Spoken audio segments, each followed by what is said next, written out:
Welcome to episode 219 of Silver Lining for Learning.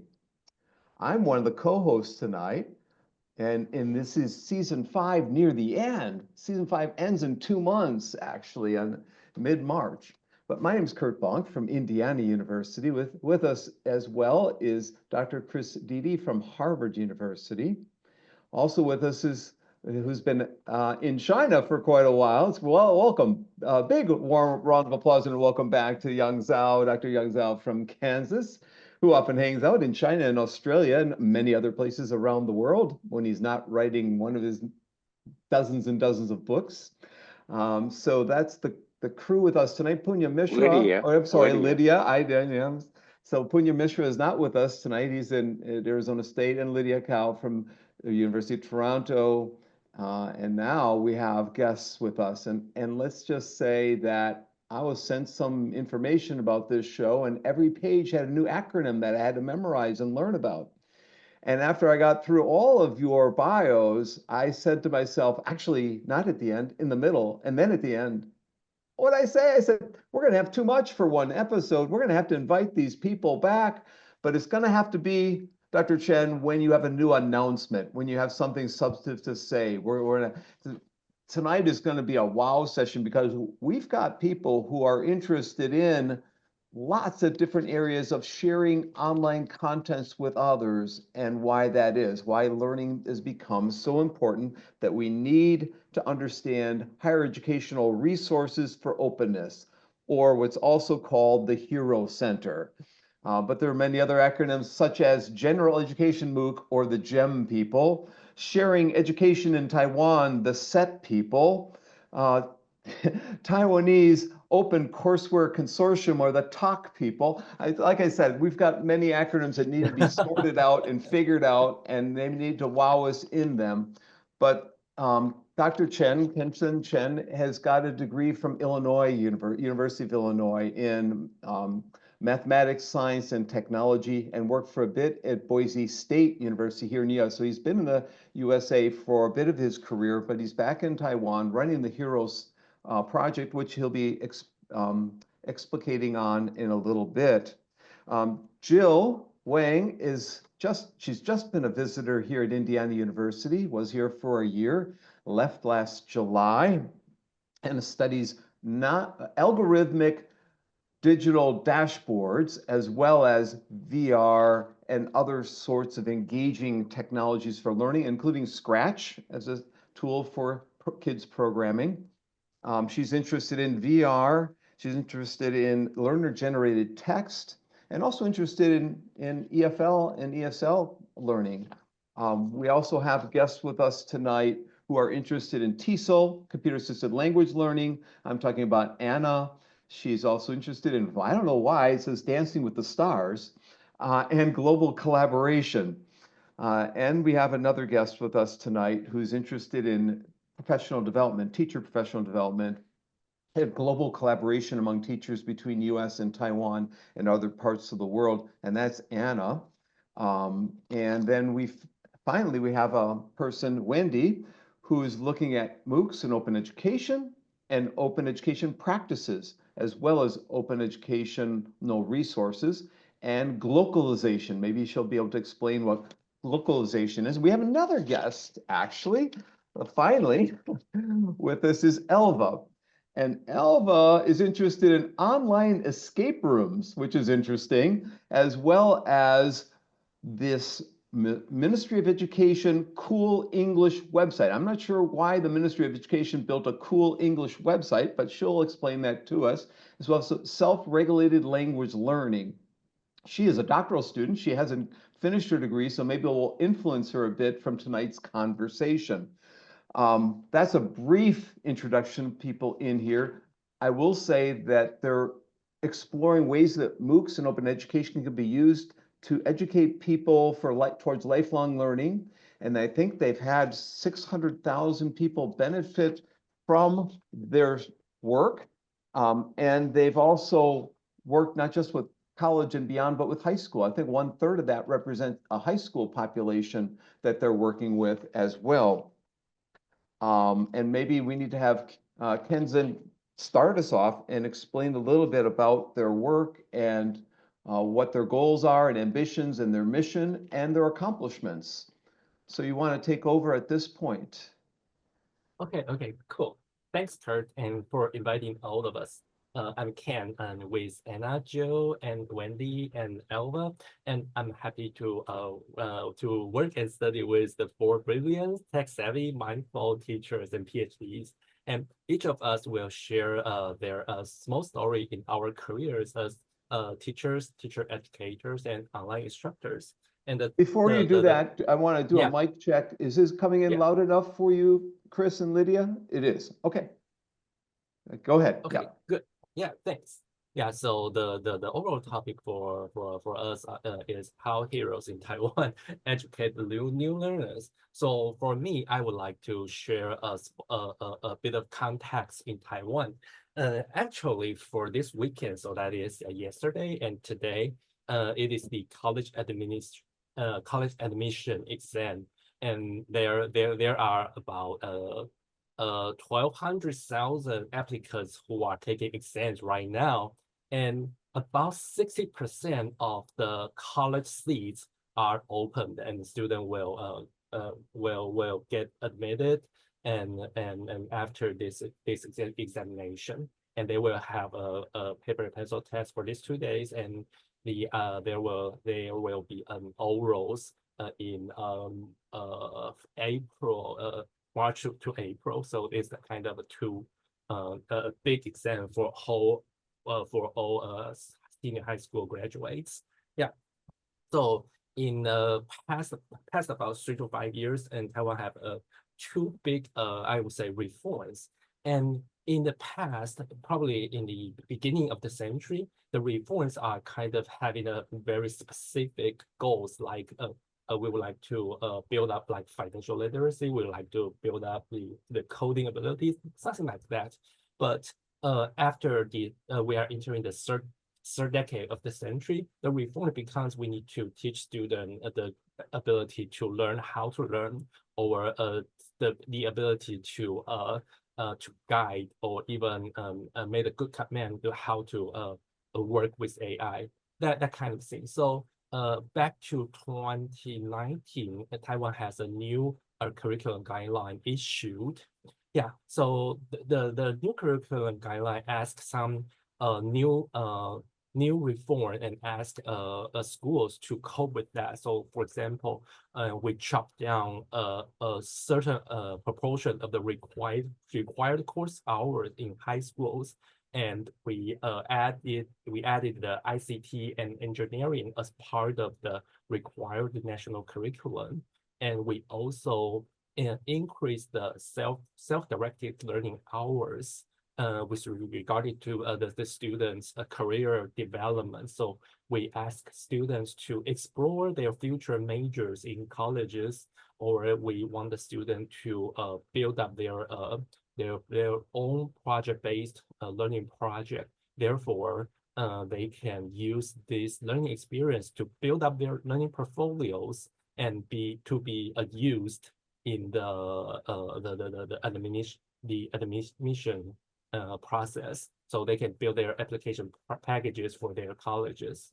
Yeah, so that's the key changes with regard to the high schools. So it builds up a lot of changes.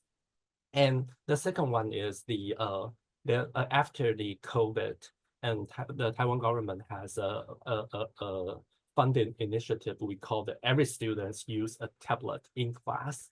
So simply put, so after the project, a lot of tablet computers such as iPad becomes a necessary stationary in classrooms. So for the program, the government invested about 600 million US dollars in the past 3 years, buying the tablet devices and wireless, and build up the wireless infrastructures in schools. So iPad, Galaxy tablets, Surface Go, and Chromebooks are widely spread to the classrooms, and to help the teachers to familiar with how to teach with these technology devices.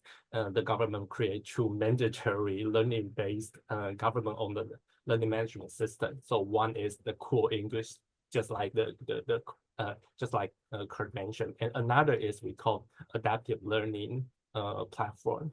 And we also mandate 2 course professional development face-to-face training and ask the all teachers in the country to be completed with like 18 months. So these two create a lot of changes. And for me, for myself, as because I direct the Yi-Fang platform, so I started to receive a lot of requests asking how can we offer our high school students wide enough but close to what they will be going to the colleges, because there are hundreds of departments and colleges. So how can we bring up the resources together just in one station, so students can easily explore without hassles. Yeah. So we try to because back to 2014, Yi-Fang started to offer the open education resources from the colleges. And after the 10 years, we have about 1,000 courses from 100 higher education institutions. So our platform become a good place to offer high school students the courses. Mm-hmm. So we start to provide the courses in different channels.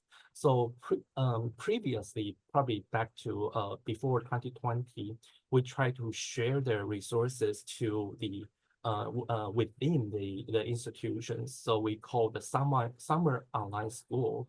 And the reason is that in Taiwan, we only have 20 million people, but we have more than 150 colleges and higher education institution. So most of the college are small. We only have like four institutions whose student has more than 20,000 students. So most of the students are small. They don't have a good variety of the course resources. So online becomes a good opportunity to share with each other. So for example, we have some offshore islands, and they also have the universities over there. But with the online resources, they can encourage the students to take the 4 credit general ed courses from Yi-Fang platform without doing a lot of effort recruiting the instructors. Yeah, so that's how we share the general education credit courses around the country. And we also try to share the Taiwan's educational resources to China, because prior to the COVID, our courses are highly appreciated in China, such as the chemistry 101 or the psychology of love. Yeah, they have thousands of enrollments from China, and that is because our instructor are kind of teach openly, and they are friendly faculty, and they want to listen to students' opinions and feedback. So I have one of the international students from China who eventually took our master in our department, and he took my MOOCs. Yeah, and he personally said to me that the reason that he studied in Taiwan is because he wanted to enjoy a Western style education in Mandarin. Yeah, so that it appears to be a best choice for him. Yeah, and we also share the Taiwan's education content to future learners, the third English-speaking MOOCs in the world. So we offer like semiconductor courses or Chinese herbal medications. That kind of the content that may be of interest for international audiences. So what do we do in the high schools? And not only we just pack the open courses as a package to share with high school teachers, we also develop the kind of innovative courses with high schools, colleges, and industries. For example, we are offering a new course called Introduction to Semiconductors and Manufacturing. And right now, there are about 70 high schools are using this course. And this for the course, it is very, very difficult for high schools to develop by its own. And for college instructors, it's also difficult for us to understand the starting point, the starting behavior of the high school students. So it needs to be a collaboration. And we also bring the scientific part in the firms to provide their resources and the industrial experience. So therefore, we are kind of offering what will be happening when students are going to their to develop their professional careers. And so the second course we are going to offer is the medical introduction to medical schools, that kind of thing. Yeah. And the third thing is we are trying to develop some new attempt. Yeah, because MOOCs is a global initiative, and actually the major contents are created and delivered in English. So I consider it's a good opportunity to provide like overseas study tours to encourage our high school students to obtain international experience or study in an English-speaking classroom experience. So I believe Wendy will share this in details. So that's part of most of the works I'm doing. Yeah. That's good timing, because I was just going to say we want to make sure we have time for Q&A. That's a lot to digest. You're doing, as I thought from reading the materials, you're doing a number of initiatives that we cannot adequately cover in just one show, but we will try our best we can. Do we want to have Anna or Jill go next? Who would like to jump in? Jill? And you're muted, Jill, and try and keep it to a minute or two for each of these others so we can ask some questions of you guys. So okay. So it's my honor to be here. So I'm the second one to share what I have done in Taiwan. So as Dr. Chen noted, every student uses a tablet in classes in Taiwan now. So this kind of shift or change actually reflects a growing dependence or reliance in digital, digital tools in education in Taiwan. But okay, at this point, we should think that with Padlet, should we still teach and learn everything, including English as a language, through drills and the grammar pattern practice? This is my question and the long-standing EFL dilemma, actually. Because why English?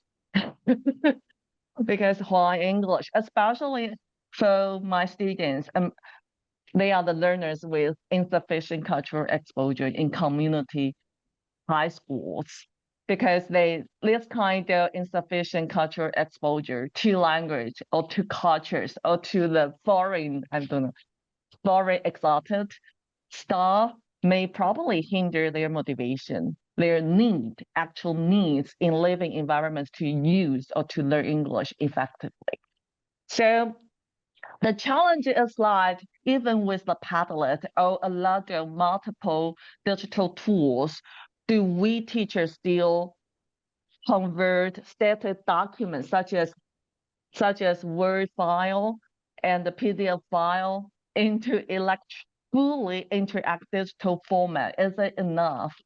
Yeah, even we use the Quizlet. Even we use the Quizlet in classroom, and the students use the interactive tools like the Padlet and the Quizlet and the lot of interactive platforms. Is it enough? Because I think it's the problem of the content. If we just change the content into the so-called the interactive content, but it's still bookish. Book English. The English only existed in books. Yeah, this is my question. I say the problems. I say the dilemma in EFL content, because as you know, EFL refers to English as a foreign language. The so-called foreign the foreign language is a language that is not native to this country, which is quite different from the ESL. ESL is English as a second language, which is the additional language other than your mother tongue. I'm not sure it's a proper example because I consider Taiwanese a Hakka language. Probably it's more like a second language in Taiwan because we use Mandarin in schools, but we probably yeah. I'm going to stop you there for the sake of make sure we can hear from everyone. And I'm going to, if that's okay, I'm going to move on to Anna. Is it okay? Anna, you want? Okay. Yeah, Anna? Yeah. You can always add your other points you're going to make in your various answers to our questions. So, we're going to ask you some questions. Anna. Yeah, sure. Yeah. What I would like to share is actually an extension of what Jill has said. In the context, especially here in Taiwan, students do not use English in their daily life. And what I'm going to share is a global teaching partnership, which would help solve the problem that Jill has tried to say. Well, my collaboration with Dr. Wu from Adelphi University tried to solve the problem that students here in Taiwan face. That is, we don't have genuine daily conversation with native speakers. And for her students, they were a group of pre-service teachers. They were learning to teach. However, they do not teach real students, especially from different cultural backgrounds. And that's why we two get together to form an environment, a platform for both students to learn from each other. And this partnership actually takes a lot of collaboration and also careful designing.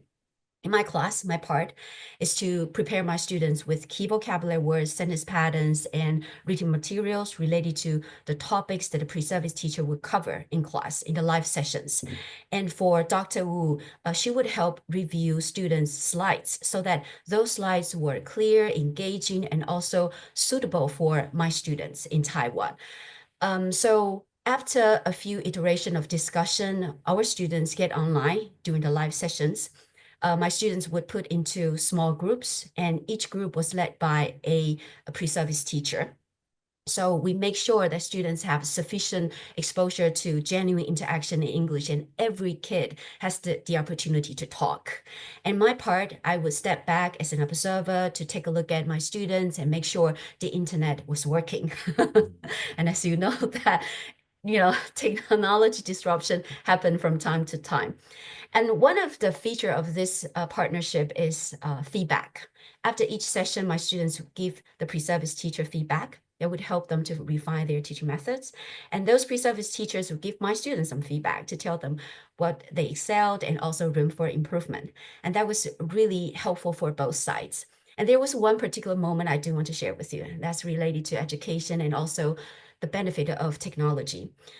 One time during one session, a pre-service teacher was sick and he could not join us. My students, they took the initiative to email him, wishing him a quick recovery. And I think it was a very beautiful example of how learning can extend beyond academics.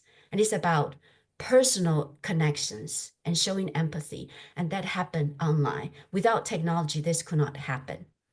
So this was a very short sharing because I do want to save some time for a QA session. But my sharing was about how students from two sides of the world could get online and then exchange ideas and help each other to learn, whether they're adults or students. Yeah. Thank you, Anna. Wendy.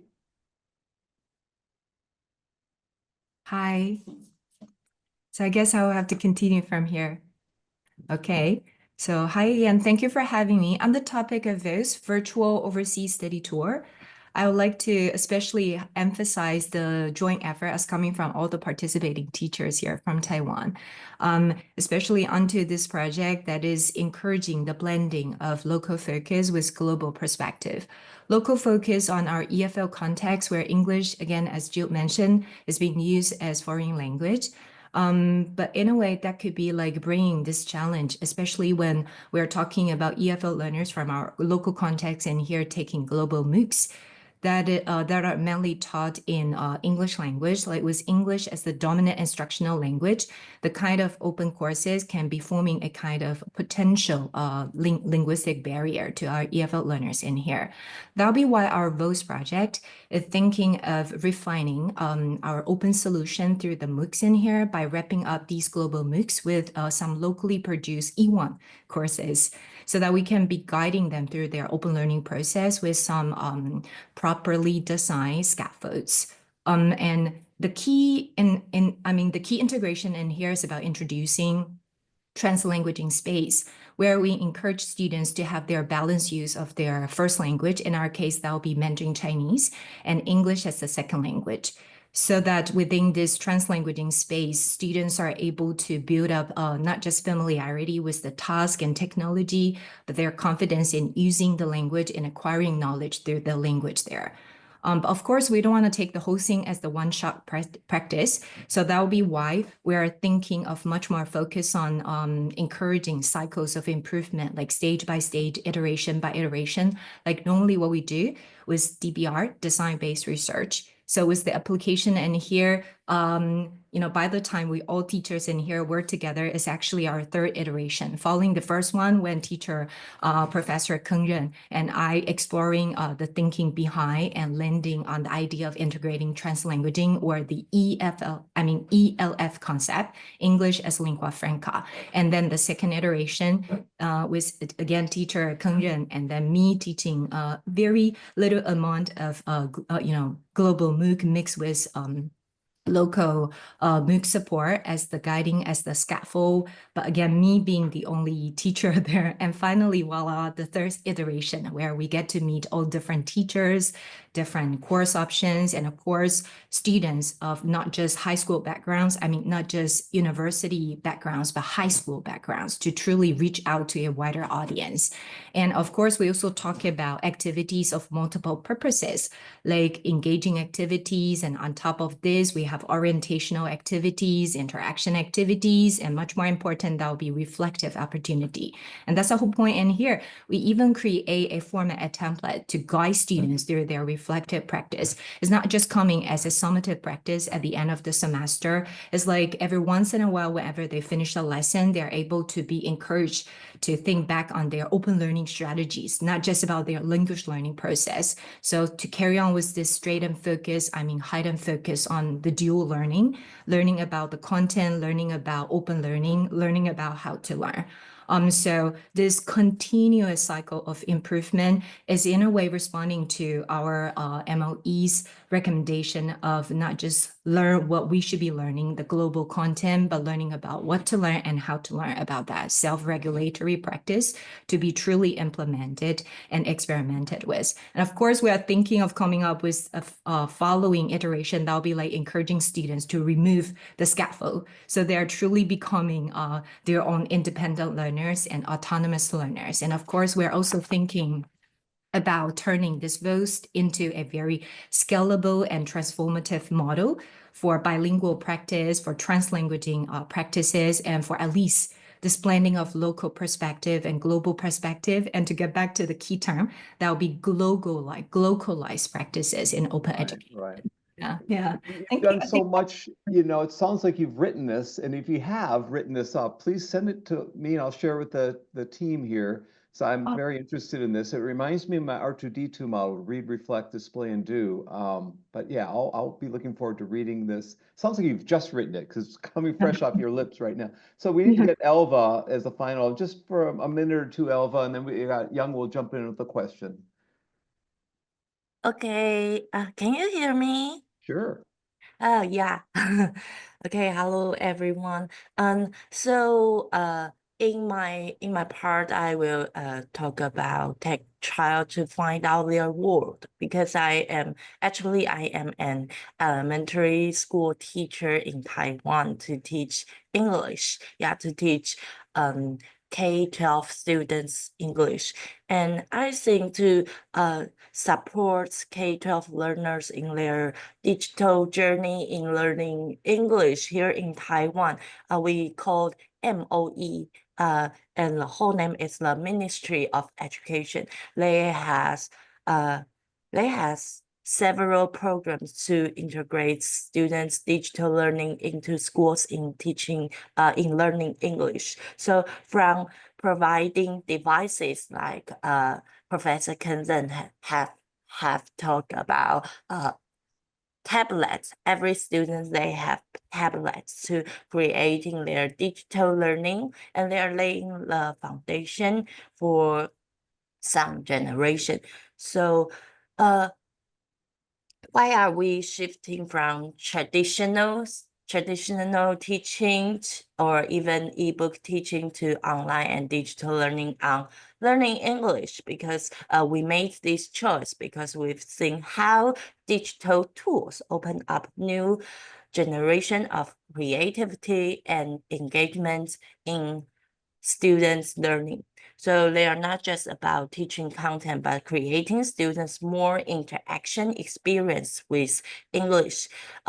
Because English is a foreign language for Taiwan's EFL students. So in this world, technology is central to our lives. It's only for education keeps up. So with online platform, for example, Cool English, we have mentioned, this is an online platform to train students for skills on English, like listening, speaking, reading, and like these 4 skills. Students can go beyond this static learning to dynamic interaction with Cool English. That can bring the language to their learning life. So of course, every opportunity comes with some challenges. So I've taken a SWOT and analysis approach to understand why students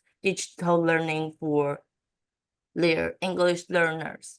So for the first part, strengths, for students use like Cool English or other platform, they have some strengths because students can use these global resources to use some interactive learning tools and personalized feedbacks on this platform. Students can learn at their own pace, which is especially beneficial for their language acquisition.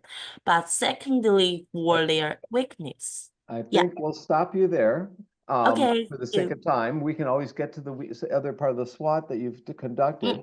I think Young's going to Okay. jump in with a question, and then someone else will. Young, why don't you take over here? Well, thanks, Kurt. Well, this is wonderful. Well, like I have been wanting to learn about Taiwan for a long time, and Dr. Hsin, I'm glad you graduated from UIUC. I graduated about 16 years before you, so that's good. Yeah, well, that's good connection. You know, we don't talk about Indianapolis, Bloomington, but anyways. So what struck me actually is interesting of this conversation is the term I think Wendy was talking about, self-direct learning and autonomous learning. And Dr. Chen, you also mentioned the MOE talked about opening up, have self-directed learning they apply in college, and also, of course, everybody else, you know, in the US, in France, is banning cell phones, banning devices, and you guys are giving them, which is brave. You know, I think those are quite powerful, you know, very good messages, you know. So I've been writing quite a lot about personalization, about self-directed learning and autonomous learning and all of those things. So one of the things I discovered is that there are a lot of pretense. We pretend to allow students to do self-directed learning. We pretend for you to do this autonomous learning. Like, for example, personalized learning is really a fake term right now. It is really no more than a scenario machine, and now, you know, just a repeating of that. So I was just wondering, any one of you, because you are forcing students, in essence, to apply to college, and they're using self-directed learning. How are they assessed? For example, if you want to apply to your university, I've done self-directed learning, meaning I have really direct my learning on different content. especially today with AI and all the online MOOCs, all the online resources, you know, how do they do that? How do they, I mean, does the government, the Taiwanese government, truly allow students to pursue a line of learning beyond the prescribed curriculum? Well, thanks, Yong, and that is a good question. So I would say because like when I was a high school student, there is only one channel of entering the college, though that is the one size fits all paper pencil text exam. But right now, there are at least four major channels, and two of them are mostly I would say 100% depends on their learning portfolios.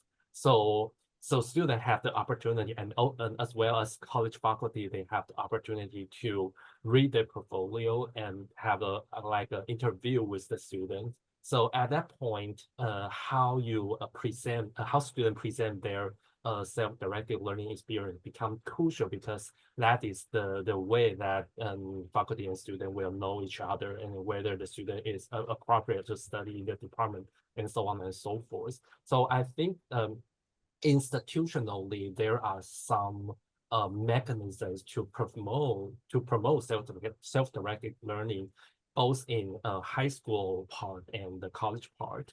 But however, because it is just a kind of a new attempt, because the new guideline just implemented about 5 years. So I believe that high school teachers are very crucial for students, because probably it is the first time the students are kind of granted their opportunity to learn by themselves. So teachers become their coaches. But however, there are a lot of challenges. For example, if the teacher-student ratio is about 1 to 32 to 35, it becomes very, very challenging for each instructor, each classroom teacher to mentor or even guide their student, because students have a lot of interest. Yeah, so probably I can throw this question to my colleagues. And I just They want will to have add, their because opinion. 95% of your high school graduates go to college anyway, right?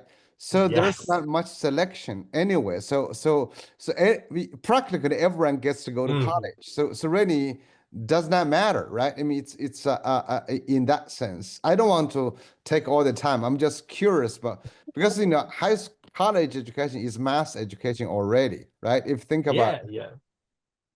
I can answer this later. Yeah, but I would like to give my time. oh, we'll to talk more. You know, other this is it's Yes. I like the term. It was very nice. Thank you. I think we have time, Young. If there's something pressing that you need to ask now, No. Because this is the first time I heard a system, an Mhm. education system talks about that. You know, I have been reviewing educational system policies, Yeah. and this is my first time I hear that from Taiwan, and I would like to know how real it is, because government always wants to control. You know, schools have been running as government controlled curriculum for a long time, and so if this is truly going to that direction, I think it's definitely going the right way. So Can I I think, chime in? yes, and then we'll go to Yeah. Lydia with the question. Go ahead, Anna. I would like to add on to the answers to Dr. Young's question, and I think I can share my experience at school. I'm currently teaching at National Hsinchu Senior High School, and most of my students would apply for college, and they would try their best to apply for the best universities here in Taiwan. So actually, our students are really academic oriented. And in a school like this, we still stick to the policy, the so-called self-directed learning. We save 2 hours every week for students to explore their interests. And it is highly possible that students' interest may not align with our teachers' experts, but that's okay, because we would work together with them. We would help them search the internet for the possible resources, and we may know some friends, or we may get connected to parents. You know, they are in different fields, and they would help the students to dig deeper into their interests. and 2 hours per week. And in one semester, there are around 18 weeks, right? So if we do the simple math, around 36 hours were saved for students to explore their interests. And during the process, students really need a lot of guidance. Just like what I said, they're crazy about applying for the best universities here in Taiwan. So they probably would save more time for their academic learning. However, at the same time, we teachers would help them to know you are actually facing a world full of changes. And it's really important for you to keep your motivation, keep your passion for learning. And when you really dig into what really interests you, you will find the world very different, and you will find learning very, very different. So at least in my school, we are actually sticking to the educational policy, and we believe this would help students here in Taiwan to have learning experiences that are very, very different from what we used to have. Thank you, Anna. Anna and Dr. Yeah. I would really appreciate if you guys could send me the link to this policy. I would love to study it. It's really interesting. Thank you. Sure, thank you. Okay, And cool. I have to say, a lot of teachers like me have developed a lot of scaffolding for students and teachers to deal with the self-direct learning in Taiwan. That's the reason why I developed the so-called algorithmic dashboard which serves like a virtual tutors online to guide students on their path to the successful self-direct learning. Yeah. And I know both myself and Chris Didi have been talking about SDL in a number of episodes, and I've been researching it too myself here. We need to go to Lydia's question. If you didn't have a chance to answer Young's question, by all means, jump in later as other questions come up and you want to add to that. So Lydia. Thank you. I really appreciate the different perspective that's being shared today. I think a main thread I see is in terms of English language learning, you're trying to make it authentic and not learn English for the sake of just learning English. Having learned English myself, English not my first language, like I remember in elementary school, I was wondering like, why are we doing these like practice and doing these grammar exercises? So boring. Why I'm doing this? So I think you bring in really nice examples, trying to make this as authentic as possible for the kids who see English as a vehicle for communication and as a vehicle for learning other things. So I really appreciate that. I, having been a teacher myself, I'm just curious, like, what these learning look like in a ground level. Like if I walk into a class of self-directed learning, what would I see? What would I hear? In what context are the kids taking the MOOCs? Are they doing it together? A couple kids like learning these, like taking these massive online courses together? Do they collaborate on things? So I'm just really interested from a teacher's perspective, how would that look like? Yeah, I can share my experience in my classroom. Most of the students in my classroom work in group. They choose a theme and they work with the virtual reality co-creation platform, and they have to accomplish the task they are choosing. So they have to work with like a scratch-like coding, because they have to move the virtual reality blocks, virtual reality persons in less scenarios. So I use a lot of, the digital, as I say, digital tools as the scaffolding, as a guidance for them.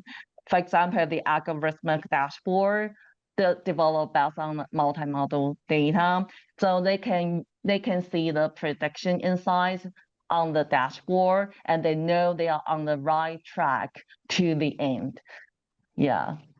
So teachers in this kind of context, they would just, as I say, hold our tongue, stop speaking, stop talking, and stop lecturing, and they let the students do what they would like to do, what they would like to explore with the digital tools.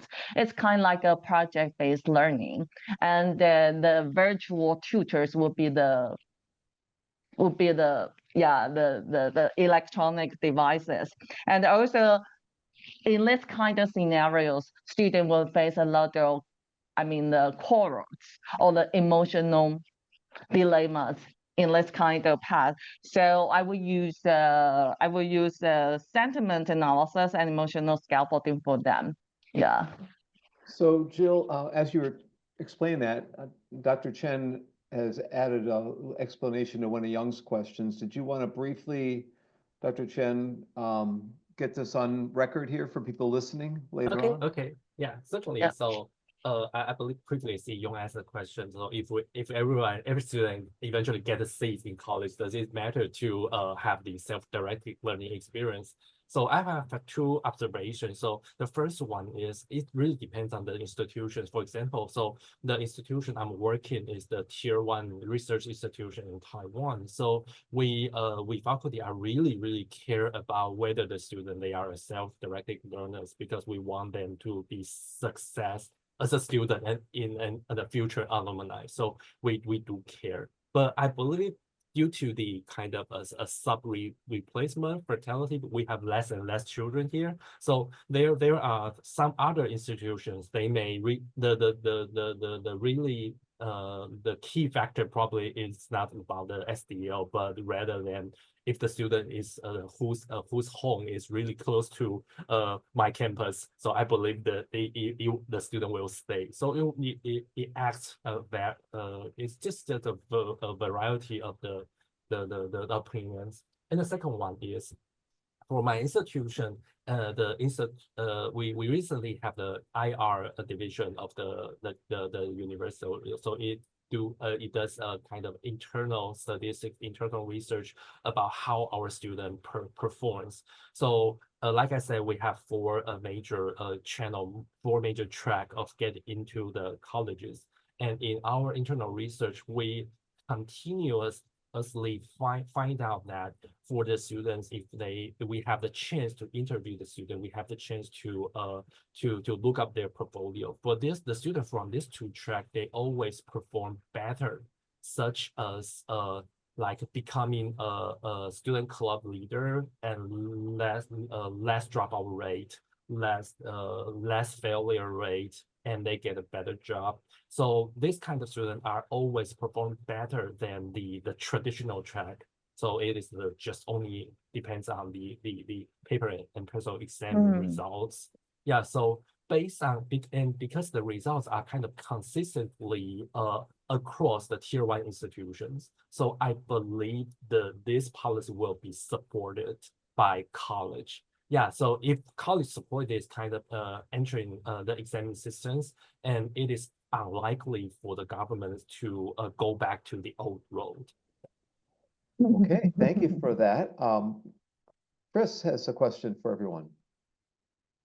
So, one of the things that happens on our show is that we have people from across the world who watch the episodes, and sometimes they say, wow, I would like to do something like that in my country or in my region. I would like to democratize education. What advice would you have for someone watching the show who might want to not copy what you're doing, but at least build on the model that you have and adapt it to their own context? What advice would you have for them about getting started? And maybe what advice would you have for them about dead ends that they shouldn't bother to go down?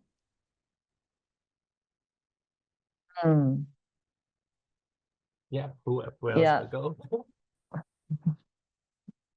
go? I'm not sure if my advice is working for everyone, but my philosophy is that for self-direct learning to happen successfully in every context, for every student of all levels, you have to find some right technologies to help teachers and help students, especially for teachers in Taiwan who are really consider helping students get into the best university as their responsibilities.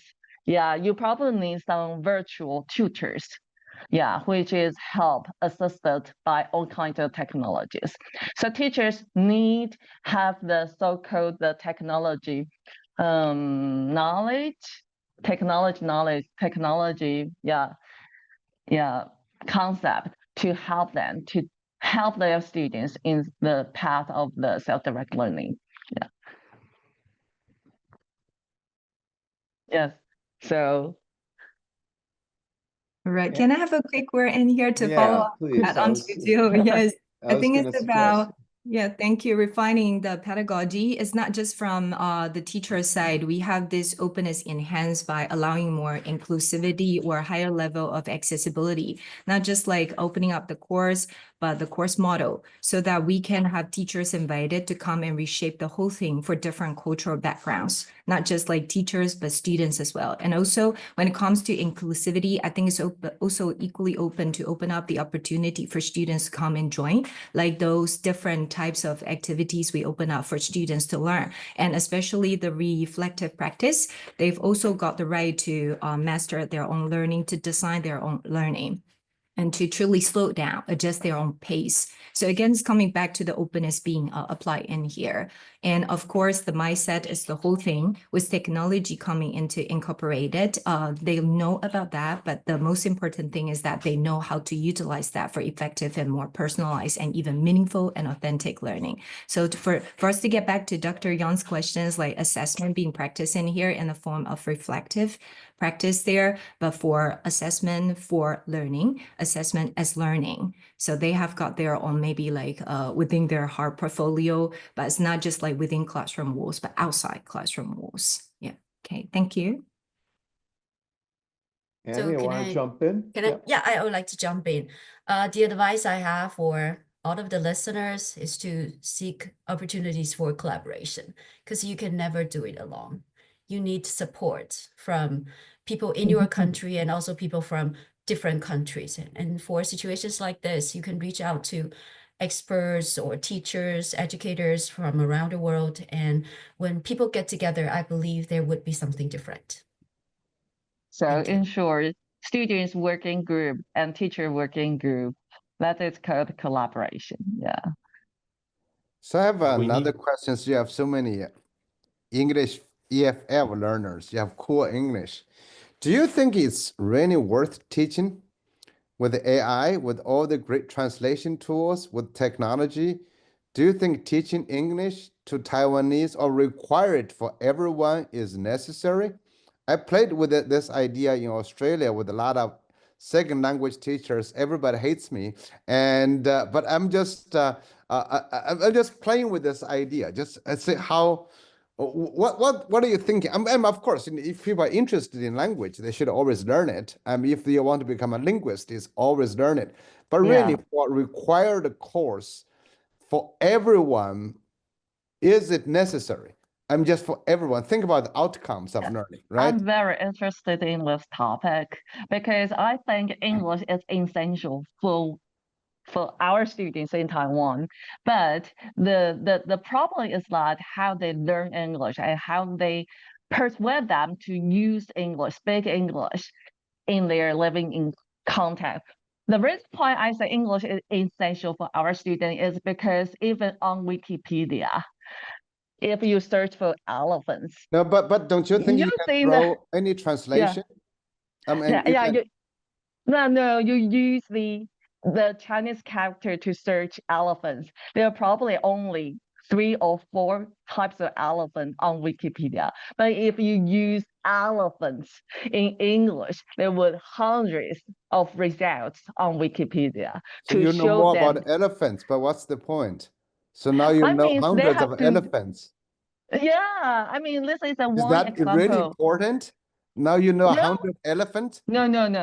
This is one of the examples to persuade my students to use English to search for information on open websites. Yeah. All right, I can argue with you for a Yeah. long time, but this is a point. Actually, it's this is I think what technology brings. It's interesting conversation to have. Anyway, so thank you. So can I Okay. jump in? Because I do think this question is so interesting, very Yes. challenging, Yes. very threatening for all of the English teachers. I would say artificial intelligence tools and all the websites online, they are very important for self-directed learning. But before that, our students need guidance, and the guidance should start with teachers. And without personal interactions with students, that learning is not personalized, because normally students would not know what their troubles are, and they need teachers to help them. And we can talk with them, we can discuss their problems together, and we can support them in various perspectives. And in the context of artificial intelligence and those online tools, they were designed for specific purposes, and those purposes are not personalized. And we as teachers, we know our students best.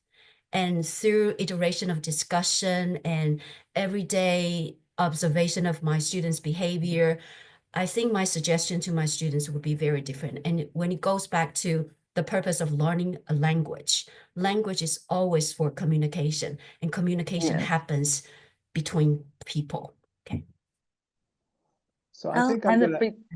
I want to jump in because Professor Yang has mentioned cool English, and I use cool English very much in my classroom.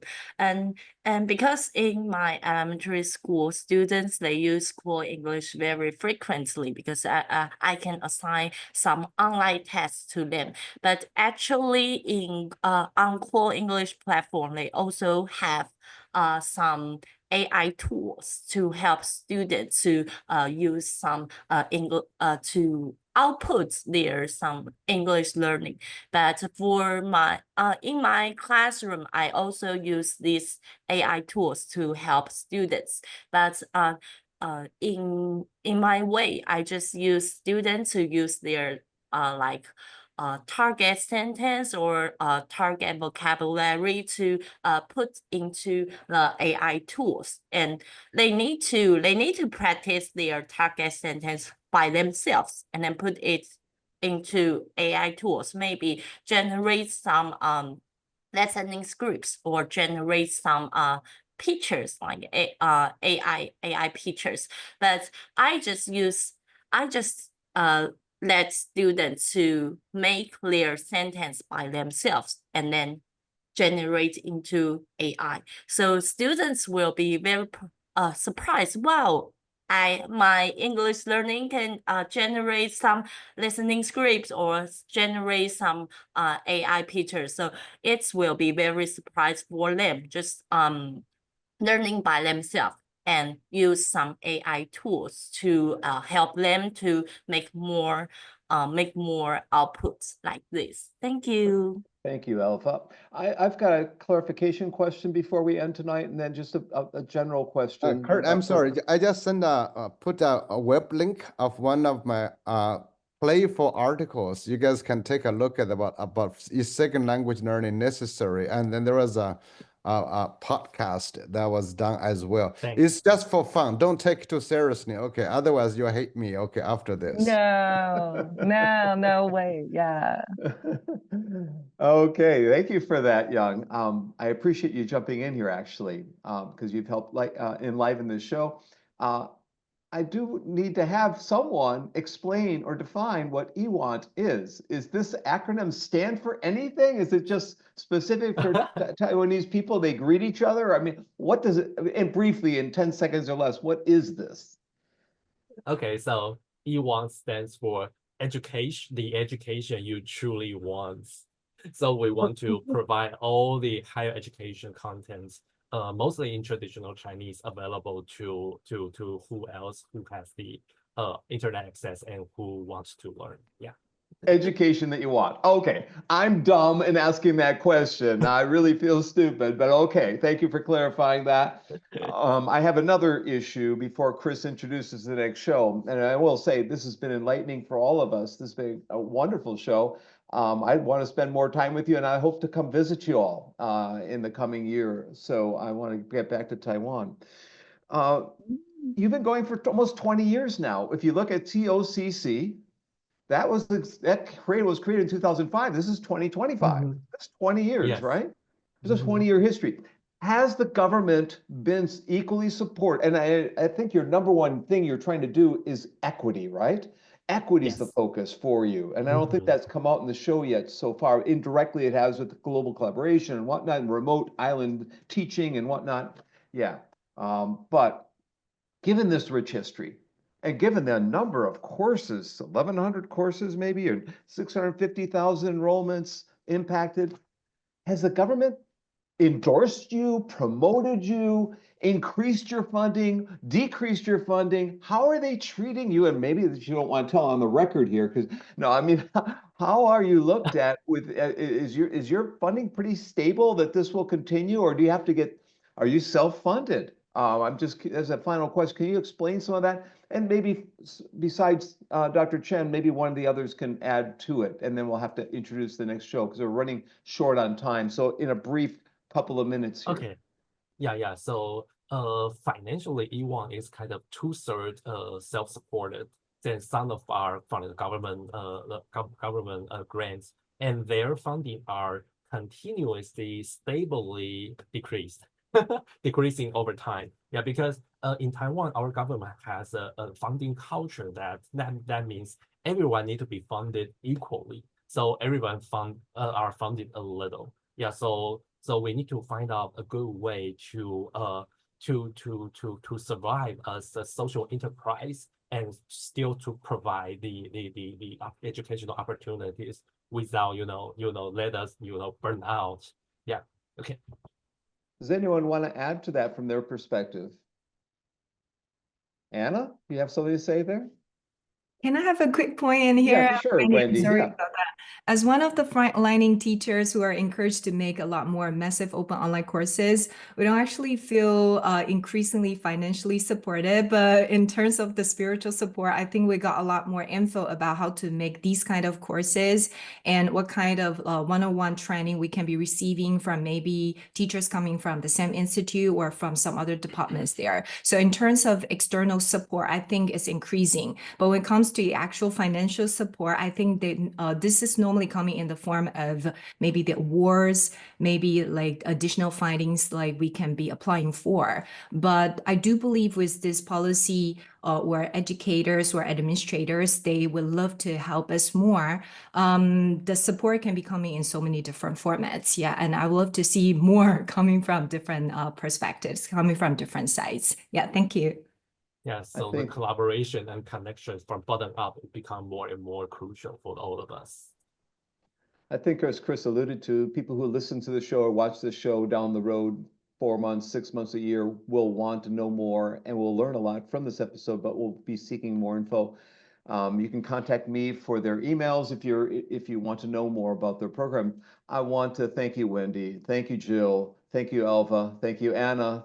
Thank you, Dr. Chen, Kenzen Chen, for joining us this evening here in the USA. This is Sunday morning in Taiwan. So thank you all for being here and with us. It was very enlightening, and for your time and effort early morning in Taiwan, I should say. Dr. Christine was going to introduce our next show. Well, I want to thank all of you for coming and sharing your very interesting work with us. A week from today, on January 25th at noon Eastern Time in the US, we will hear about the Technical College System of Georgia. Now, this is an organization of 22 colleges and 88 campuses that prepares for jobs of the future, with more than 500,000 Georgians being served each year with technical education, adult education, and customized workforce training. It's not a standard university. It's not a community college. Very innovative system. And I'm excited about our guests next week sharing the kinds of innovations and insights that they're developing. So please join us at that time.